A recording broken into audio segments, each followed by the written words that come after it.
అయోధ్య రాముల వారిని తలుచుకోకుండా ఉండలేము. అలాగే అయోధ్య పూజా సామాగ్రి కూడా వాడకుండా ఉండలేము. అయోధ్య పూజా సామాగ్రి వాడండి, మీ పూజని పరిపూర్ణం చేసుకోండి. డీలర్షిప్, డిస్ట్రిబ్యూషన్, హోల్సేల్ కై సంప్రదించవలసిన నంబర్లు. విభజన సమస్యలపై సర్కార్ డెడ్ లైన్ 4 నెలల్లో కంప్లీట్ చేసేలా కార్యాచరణ. ఏపీతో కలిసి రోడ్ మ్యాప్ తయారీపై కసరత్తు. మొదటిసారి అంశాల వారీగా స్పష్టత.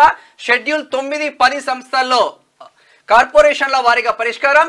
సయోధ్య కుదిరే వాటిపై కోర్టు కేసుల ఉపసంహరణ అంటూ మంచి అయితే కాకాయిన్ల సందు దొరుకుతామని చూసిండట. ఏమన్నా సందు దొరుకుతుందేమో మరి గట్టిగా మాట్లాడగానే దాంట్లో మెల్లగా వచ్చేసి అయ్యో అట్లయితుందా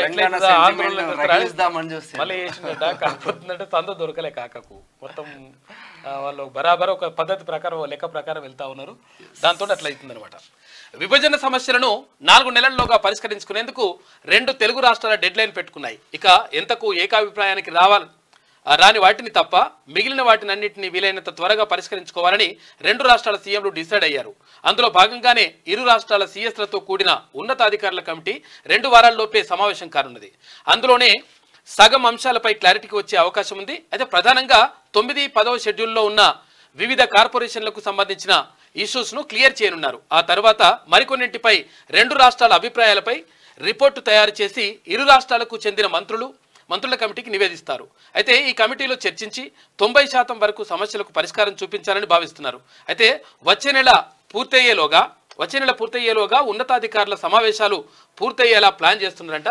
మొత్తం మీద 4 నెలల్లో ఈ విభజన సమస్యలన్నీ కూడా కంప్లీట్ చేయాలని చెప్పేసి 2 రాష్ట్రాల ప్రభుత్వాలు భావిస్తూ ఉన్నాయి. అందులో భాగంగా ఒకటి ఏది అధికారులతో కూడిన అంటే సిఎస్ అంటే చీఫ్ సెక్రటరీలతో కూడినటువంటి ఒక కమిటీ, అంటే అందులో ఉన్నతాధికారులు ఉంటారు, అందులో ఐఏఎస్ ఐపీఎస్ అధికారులు ఉంటారు, దాంతో ఒక కమిటీ. ఇంకా మరొకటి ఒకవేళ అక్కడ పరిష్కారం కానటువంటి అంశాలు ఏమైనా ఉంటే అవి మంత్రులతో కూడుకున్నటువంటి మరో కమిటీ.